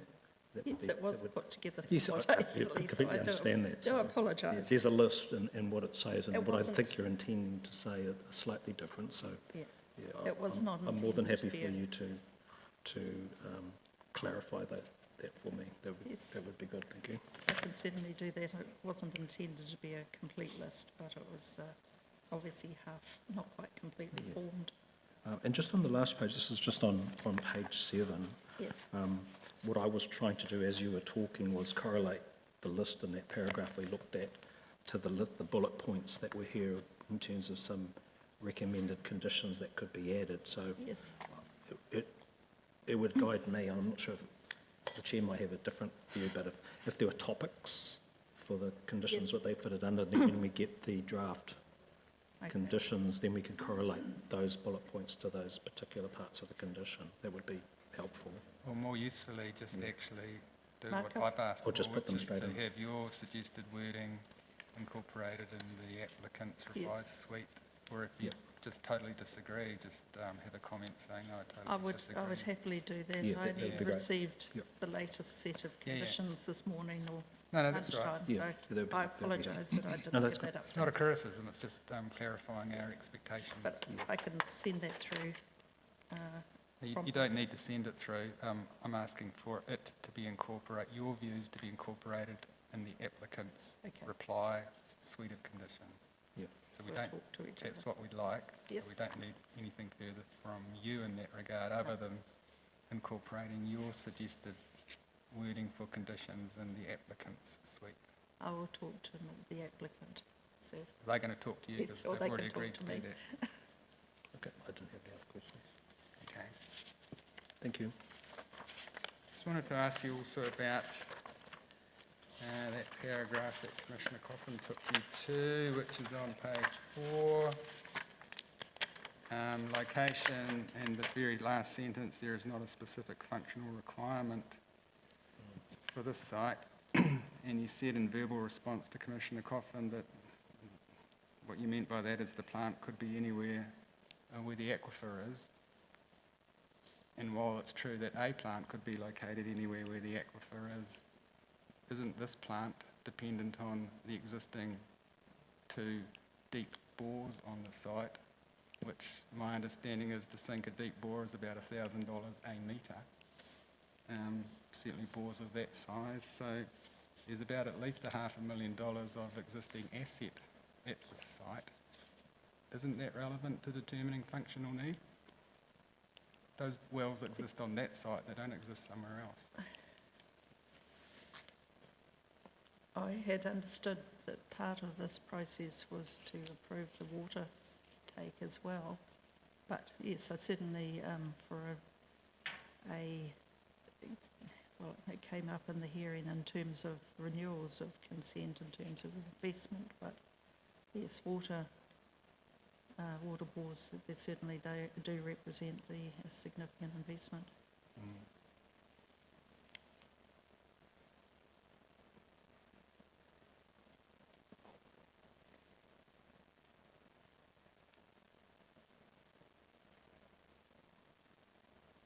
And just in terms of, which page is it on? Oh, page 6, your comments in relation to climate change. And in terms of section 7I of the Act, I just note, it's not a question, it's just an observation that 7I relates to the effects of climate change, which means things like sea level rise or an increased frequency or severity of storms.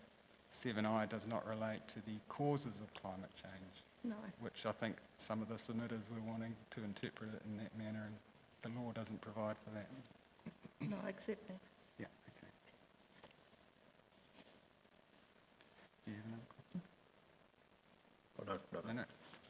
All right, thank you very much, reporting team. So there's a little bit more work to be done there, particularly in terms of liaising with the applicant to make sure that the final recommended suite of conditions we get represents the views of yourselves and the applicant, so we're clear about the alternatives. Does that bring anything else up you want to add before I just address some comments to the applicant? No. Okay, thank you very much for your assistance on the way through, by the way. I realise it's been a bit of a pressure cooker in terms of timing, and it's difficult to deal with these matters in that short time frame.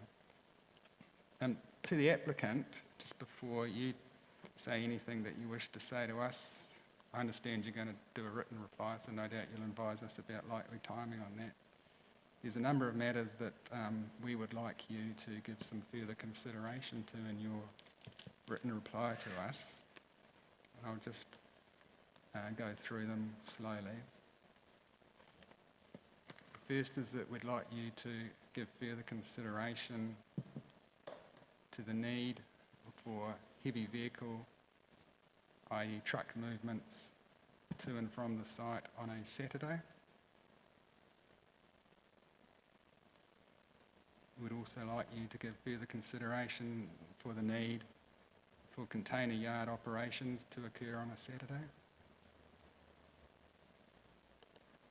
We'd like the applicant to give further consideration to hours of operation in recognition of some of the concerns, or many of the concerns expressed by submitters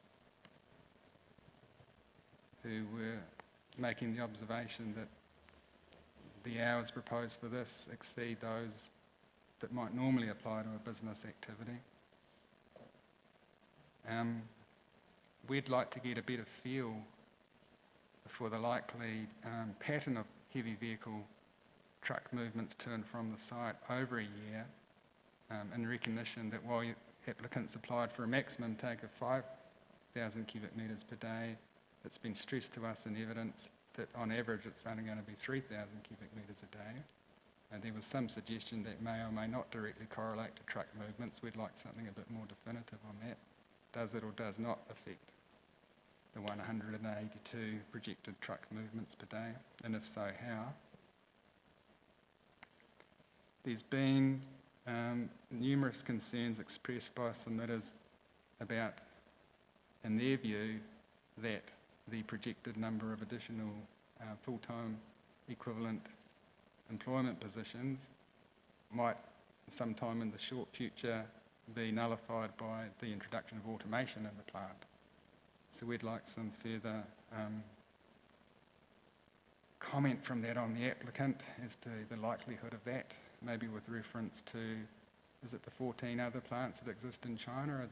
Are they fully automated or not? Does the applicant have any intentions to automate? Are these actually going to be jobs that will remain around for some time or not? So we'd like some more kind of evidential material on that. We'd also like the applicant to consider offering, as an OSIA condition, a Section 128 review clause that would enable the rate and volume of take to be amended in the future should significant adverse effects on the aquifer be identified as resulting from this particular abstraction. Now that may sound a bit odd, but that's a condition that has been offered in other cases I'm familiar with around the country, where the applicant's been confident those effects won't occur, where submitters haven't been so confident, and the submitter has said, well, hey, look, if they do occur, we don't think they will, but if they do occur, we're prepared to scale back our abstraction to deal with those effects. Now, we can't impose that because that potentially would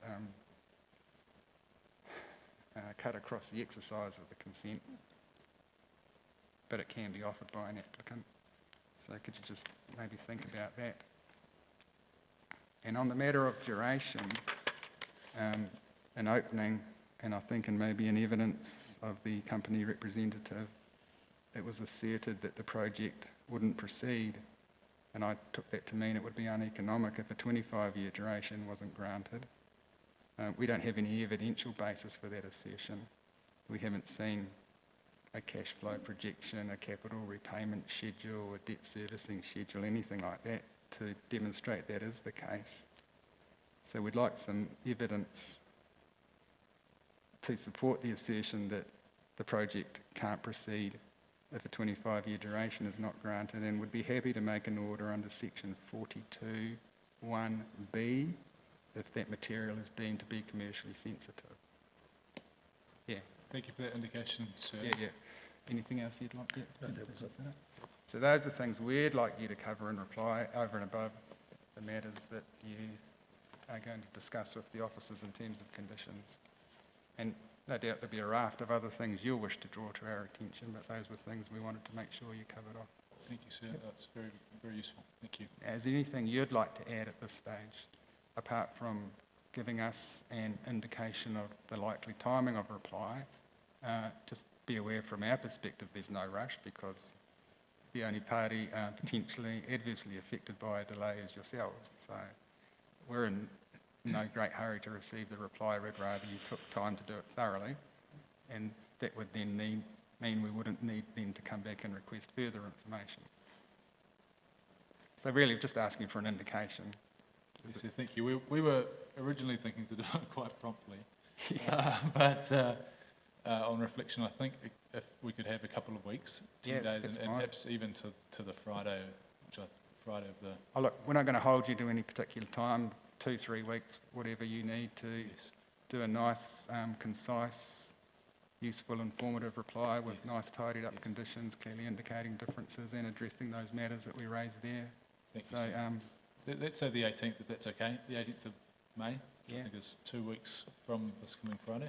Yep, and then what we'll do then, we will receive that reply and read it, and we'll decide if we have any further information requirements. If not, we'll close the hearing at that stage. And then I guess, is it 10 days now, Dylan? How much time do we have these days? 15. Excellent. So then, just to everyone else in the room, so the applicant's going to take until the 18th to do their written reply. We then receive that and cogitate on it, decide if we have any further questions. If not, we close at the hearing, and then our written decision needs to be issued within 15 working days of that date. So that's what happens from here on out.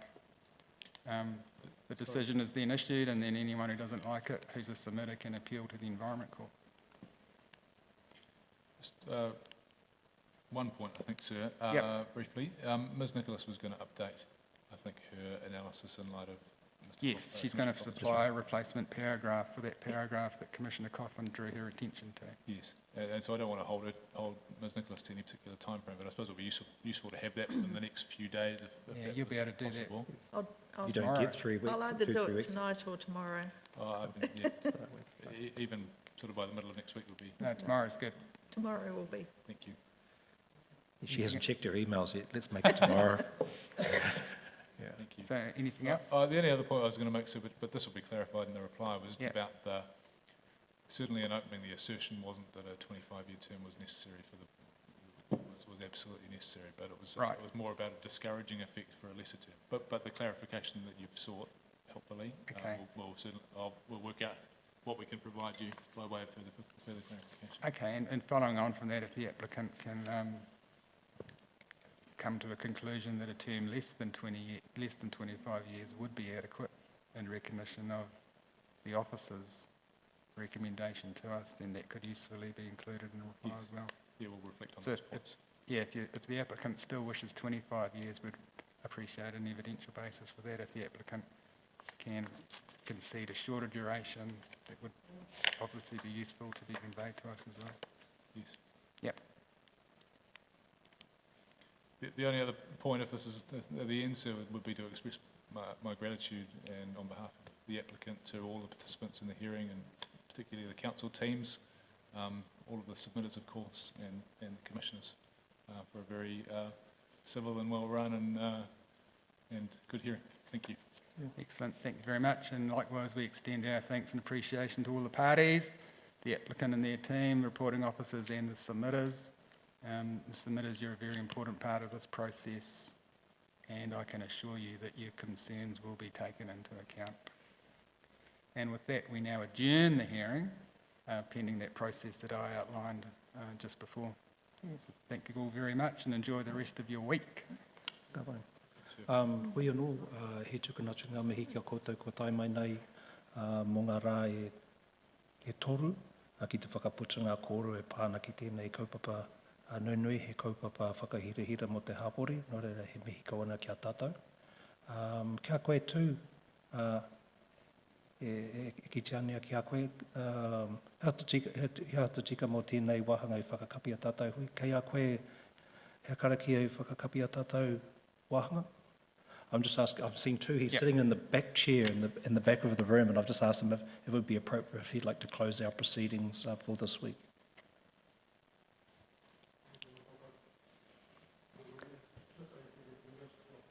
Mm.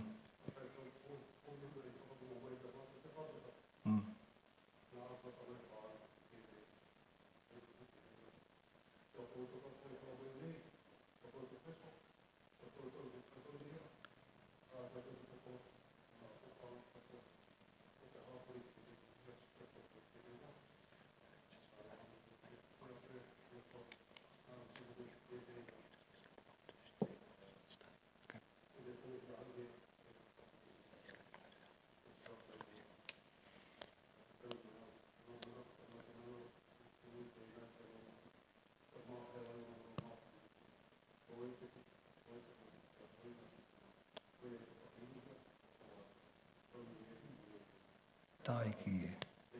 We're finished. Thank you.